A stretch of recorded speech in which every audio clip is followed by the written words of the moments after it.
diseño pongo toda mi energía. En casa, la cuido.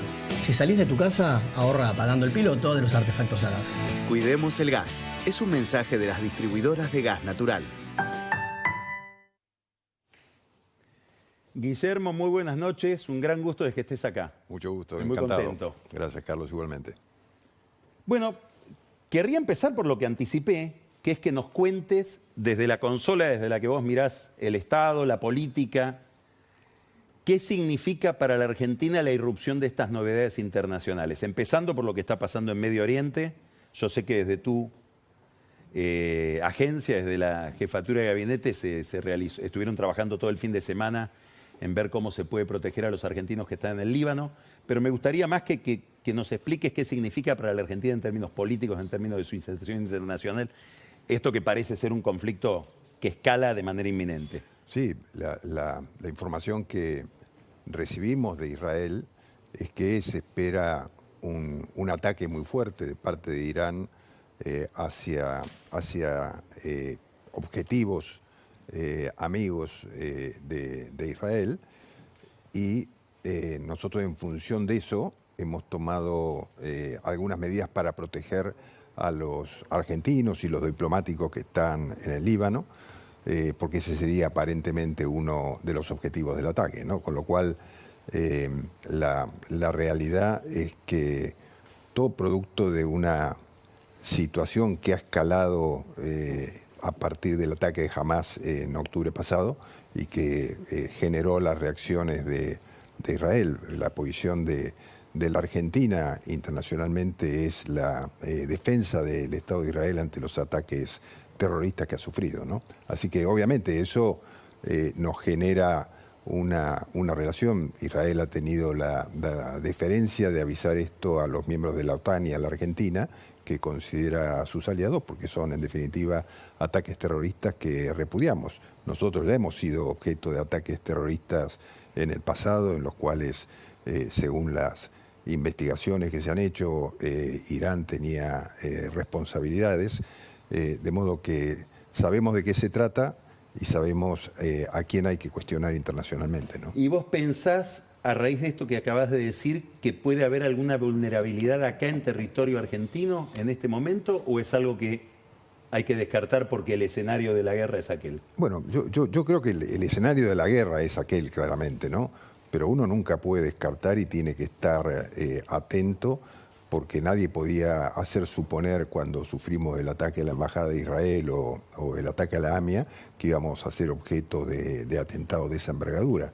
De manera que yo creo que los servicios de inteligencia del Estado tienen que estar atentos a cualquier manifestación que aparezca para prevenirla en lo posible, ¿no? Nombraste una palabra que me lleva ahora a hablar de este tema, que era un tema que quería preguntarte, porque hay todo un debate alrededor que tiene que ver con los servicios de inteligencia del Estado. Con la reforma que ustedes han hecho en lo que era la AFI, que han refundado un organismo llamado de nuevo CIDE, con 3 dependencias, una exterior, otra interior y otra de ciberseguridad, más una oficina como de auditoría interna. Y hay todo un debate que vos no ignorás en el Congreso respecto de la dotación de recursos que le han dado a ese organismo, que es de 100.000 millones de pesos. Sí, 100 millones de dólares, ponemos para entenderlo, una suma que pueda ser asible para la gente, ¿no? ¿Qué quisieron hacer con esa reforma y para qué es esa plata? Que todo el mundo dice, pero van a espiar a todo el mundo ahora.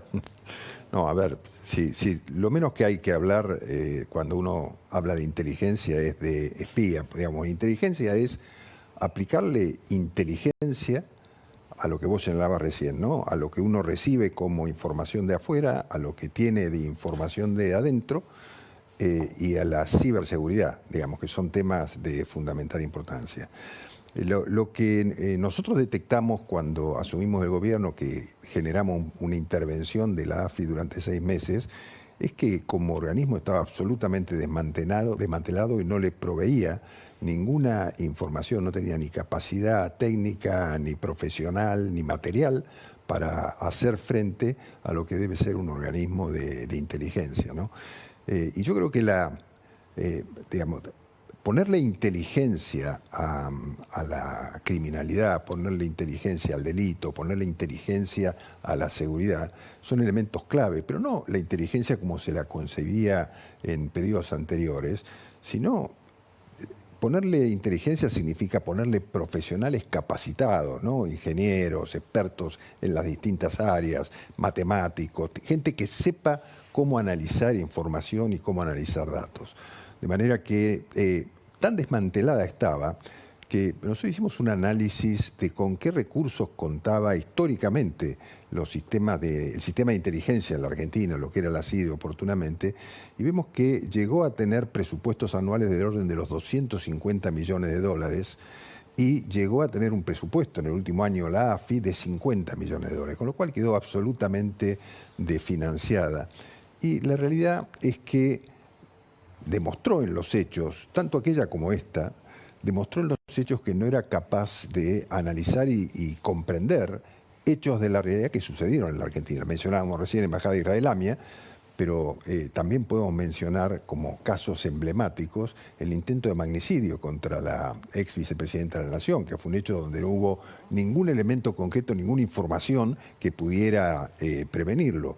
O algunos hasta que son realmente bastante vergonzosos como país, como por ejemplo Rusia se ha caracterizado por enviar espías a la Argentina para prepararlos, darles identidad y después mandarlos a lugares de... Ahora los recibió Putin. Bueno, los que acaba de recibir Putin son 2 espías que vinieron a la Argentina, tuvieron hijos en la Argentina, se convirtieron, obtuvieron documentación argentina en función de sus hijos, pasaportes nuestros, argentinos, y con eso entraron a países cercanos a la Unión Soviética para conseguir información y datos que eran importantes para ellos.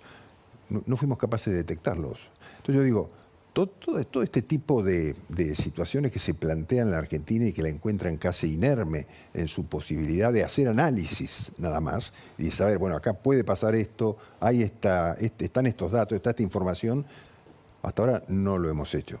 De modo que nosotros creemos que ahí es necesario contar con una agencia que nosotros la volvimos a poner el nombre de CIDE, que tenga organismos desconcentrados que analicen la inteligencia exterior, la inteligencia de la criminalidad interna, la narcocriminalidad, digamos, y la ciberseguridad, que es un tema al que no le hemos prestado atención.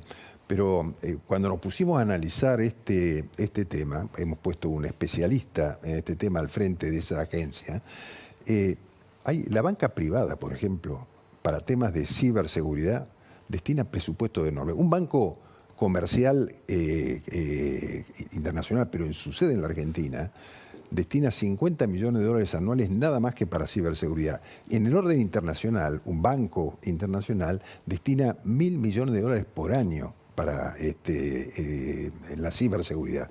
Y nosotros no hacemos nada. Y el Estado está bastante inerme. Te cuento, nosotros en el Ministerio de Interior hemos recibido un ataque a través de un gusano que nos paralizó 2 semanas el Ministerio de Interior en todas sus comunicaciones. Y esto ha pasado en muchos organismos del Estado porque no está prevista un organismo que tenga manejo sobre estas situaciones y contrate los servicios que son necesarios para prevenirlo, ¿no?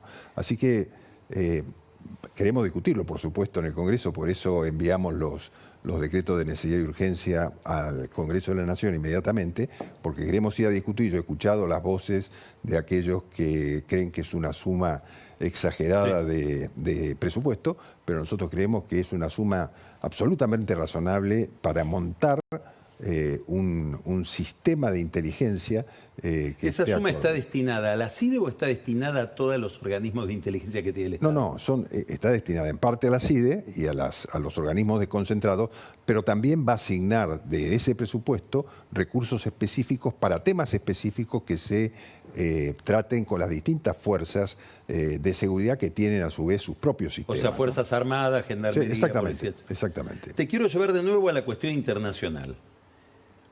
¿Cómo estás viendo lo de Venezuela y qué representa, más allá de lo simbólico, para la Argentina, esto que decíamos, en una relación tan complicada con Brasil, el acercamiento que ha habido a propósito de la custodia de los intereses de Argentina y de Venezuela con Brasil? Bueno, en primer lugar, lo de Venezuela representa lo que viene siendo hace un tiempo, ¿no? O sea, se ha convertido en un régimen dictatorial hace tiempo. No es esta la primera elección que fragua, ya lo ha hecho anteriormente, de manera que la voluntad de los venezolanos viene siendo vulnerada hace mucho tiempo. Este hecho es escandaloso porque es reírse del mundo en la cara directamente, ¿no? Porque todo el mundo vio, en definitiva, la oposición le planteó al mundo en un sitio, estas son las actas de los comicios, muestran que obtuvimos el 70% de los votos contra 30, y esto no es reconocido por el régimen, que aduce haber ganado con estos números ridículos que dijo en su momento el gobierno dictatorial de Venezuela. De manera que es una situación que yo creo que lamentable para el mundo democrático, ¿no? Que se pueda vivir en una situación además tan payasesca, ¿no? Porque uno ve a los líderes que se expresan en función de Venezuela, y la verdad que no se puede creer que un país de la magnitud de lo que ha sido Venezuela en Latinoamérica haya caído a este nivel. De modo que para mí es la demostración de una historia que ya lleva décadas en definitiva, y que culmina en este episodio que es vergonzoso.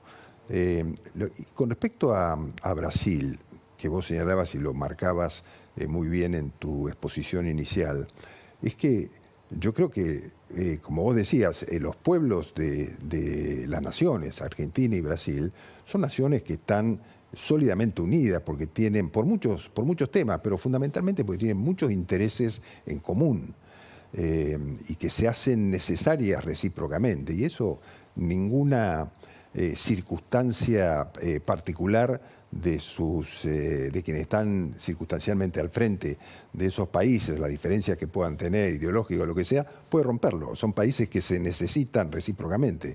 De modo que la actitud que ha tenido Brasil, en este caso, de hacerse cargo de nuestra embajada en una situación tan compleja como la que vivíamos, teniendo los 6 venezolanos refugiados con asilo en nuestra embajada, refugiados en nuestra embajada, es la verdad que muy, muy valiosa, y me merece el mayor de los respetos. Al gobierno argentino le merece un gran respeto la actitud que ha llevado adelante Brasil en este caso, ¿no? Yo he hablado con el embajador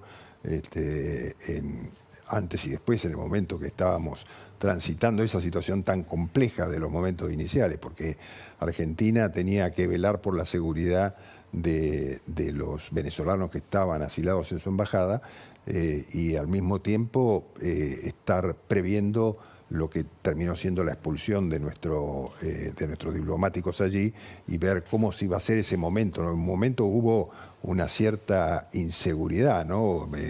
Vos habrás visto esas imágenes donde aparecieron estos parapoliciales, digamos, venezolanos encapuchados, que después, por un llamado de Corina Machado, rápidamente hubo una irrupción de partidarios de la oposición que rodearon la embajada como dándole seguridad. O sea, hemos llegado a niveles que son increíbles, ¿no?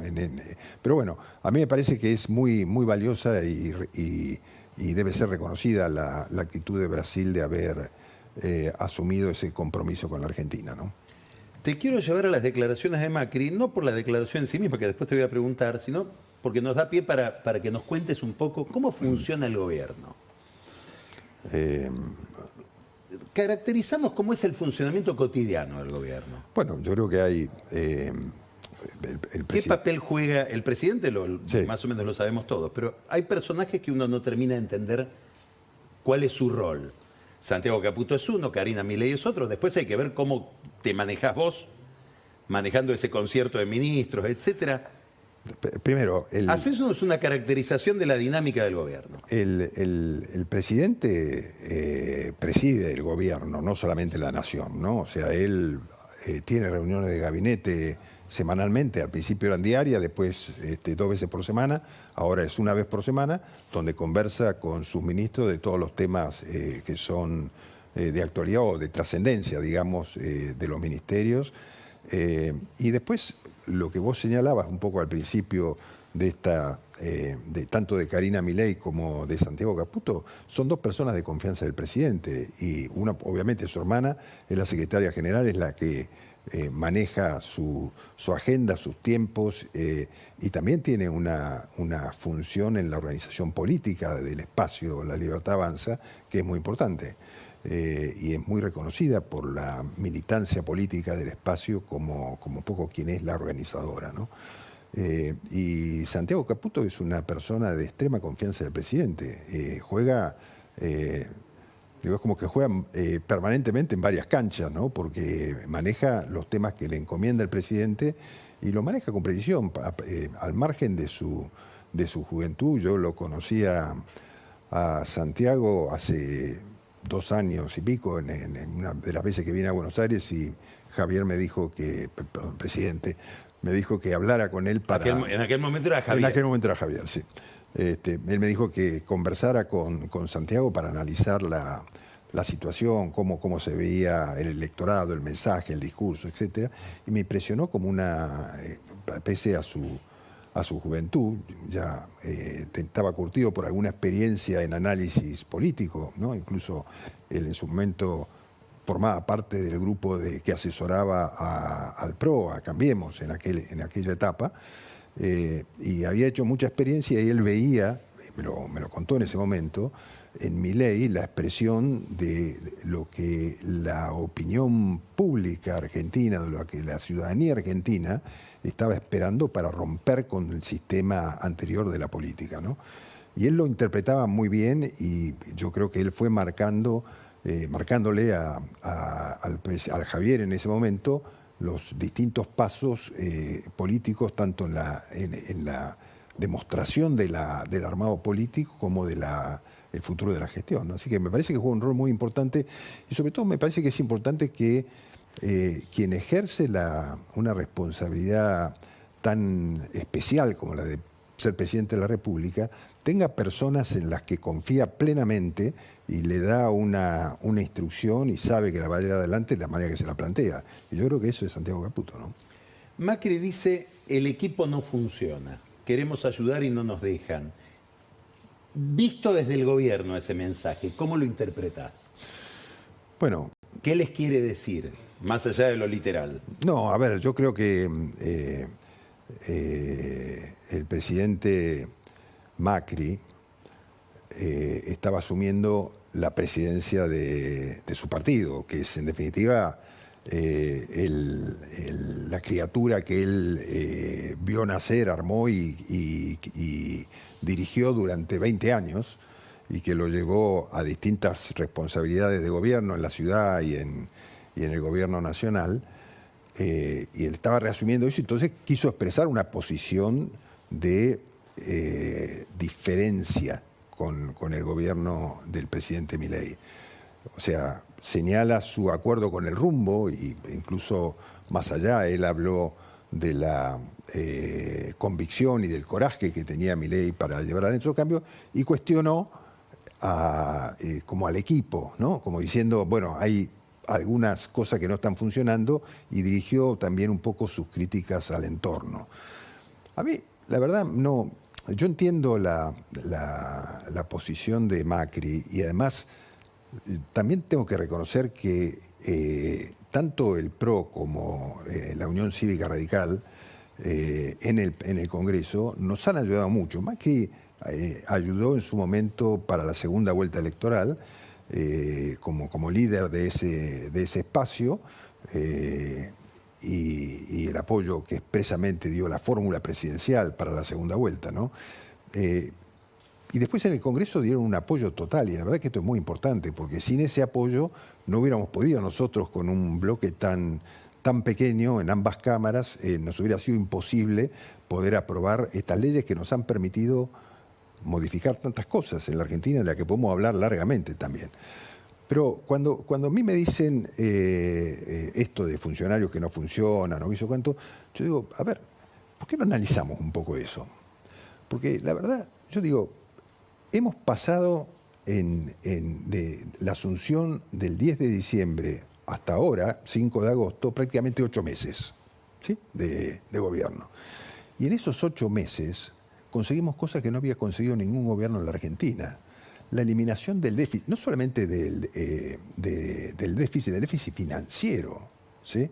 Entonces, en el primer mes, segundo mes, tercer mes, cuarto mes, quinto mes, sexto mes, hasta ahora hemos conseguido superávit fiscal absolutamente fiscal financiero en lo que va de gobierno. Entonces, eso no se hace así nomás, eso es gestión política, eso es reducir gastos, es eliminar personal, sacarle al Estado toda la grasa que tenía, que tiene un costo tan importante y que ha sido tan gravoso para todos los argentinos con la inflación. ¿Qué hemos hecho entonces en estos 8 meses casi de gobierno?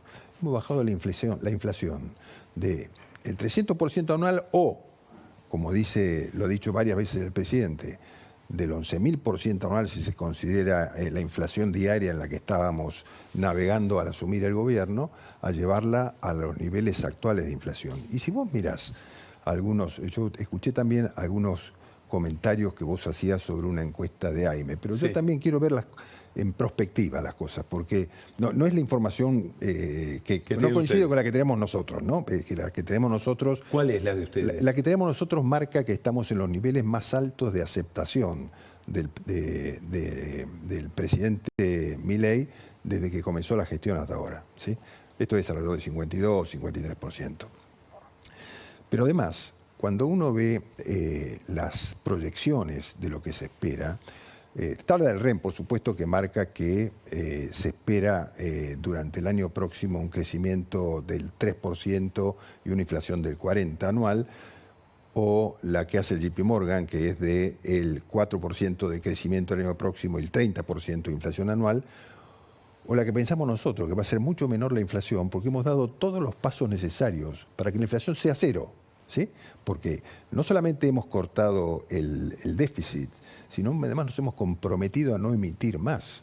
Entonces, si vos no tenés déficit y no tenés emisión, no tiene por qué haber inflación. Con lo cual, yo digo, vamos a llevar la inflación a los niveles más bajos en décadas en la Argentina y va a empezar a crecer. Necesariamente tiene que crecer la economía. Entonces, vos decías, no va a ser en B.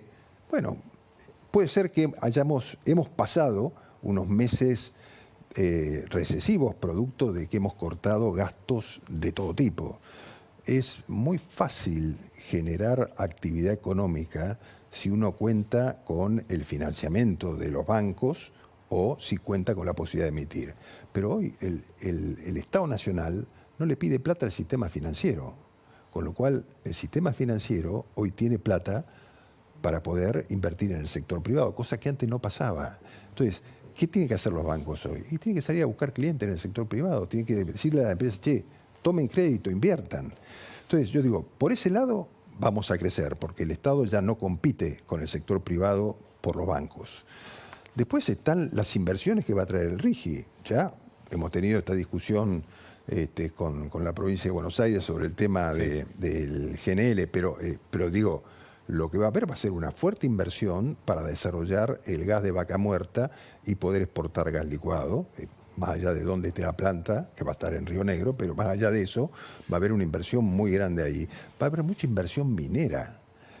Hay compromisos ya de inversión minera en temas que la Argentina no ha explotado hasta ahora. ¿Vos decís que todo eso puede pasar a un concepo? Eso va a pasar a un concepo, por supuesto. Y el cepo también va a terminar en el momento que sea seguro terminar con el cepo, va a terminar. O sea, no es que, como dijo el presidente, lo decía el otro día en la rural, dijo también esto con mucha claridad, ¿no? Nosotros vamos a bajar el impuesto país ahora para terminar eliminándolo definitivamente en su vencimiento a fin de año, Y después vamos a seguir bajando impuestos en la medida que sigamos manteniendo el superávit fiscal, ese superávit lo vamos a convertir en baja de impuestos. Y después seguiremos, por supuesto, está el reclamo del campo con respecto a las retenciones, seguiremos después también con la baja en las retenciones.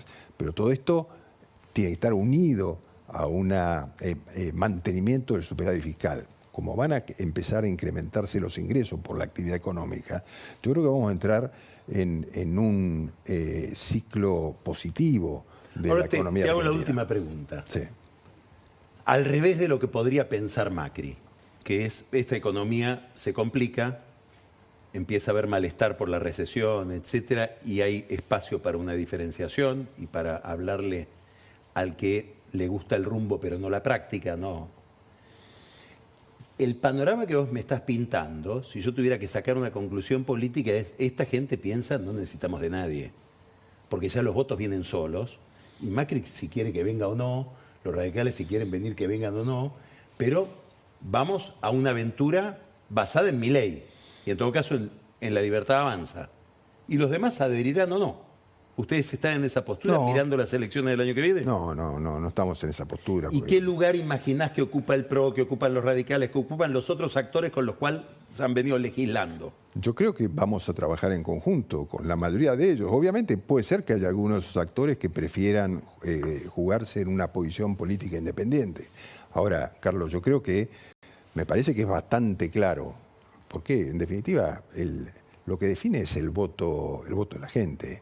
Fue bastante claro lo que pasó en la segunda vuelta. ¿Qué fue lo que dijo la gente en la segunda vuelta? Lo voto a Milei porque Milei representa en esta elección el cambio y porque quiero que baje la inflación, porque quiero que bajen los niveles de inseguridad. Bueno, y el presidente está cumpliendo con esos mandatos populares.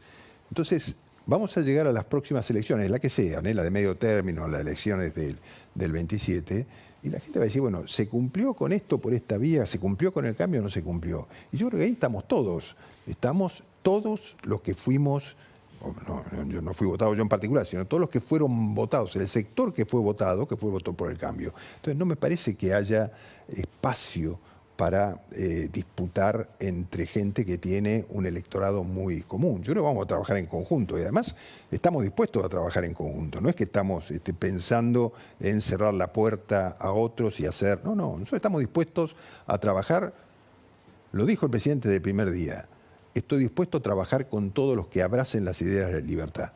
Ahora sí, la última, y te pido brevedad, además, calculo que vas a ser breve. Macri dijo también lijo no. ¿Cómo ves vos el tema lijo? Todo el ruido que se ha generado alrededor de esa postulación. Bueno, sin duda, es una figura tal vez polémica, lijo para muchos, pero yo lo veo como una decisión del presidente que propuso 2 nombres para integrar la Corte. El presidente evaluó que era el momento para proponer 2 nombres en una circunstancia en que la Corte no resolvía temas que eran importantes para la Argentina, fundamentalmente lo que tenía que ver, recordás, con todos esos amparos que hubo contra el DNU 70, que es tan importante porque debiéramos hablar, hoy necesitaríamos 2 programas para hablar de todos los logros que hemos obtenido en este tiempo y lo que significa también la incorporación de Federico Sturzenegger al gobierno, de Macri también, con todo el proceso de desregulación que se viene ahora en la economía. Entonces yo creo que esa fue una decisión que tomó el presidente para destrabar esta situación y por supuesto que es polémica. Por eso hay un académico y una persona de la justicia, sobre todo de la justicia penal, que no había dentro de la Corte y genera diferentes opiniones. Pero fue una decisión del presidente que lo propuso, ¿no? Guillermo, muchísimas gracias. Al contrario, Carlos, muchas gracias. Muchas gracias. Vamos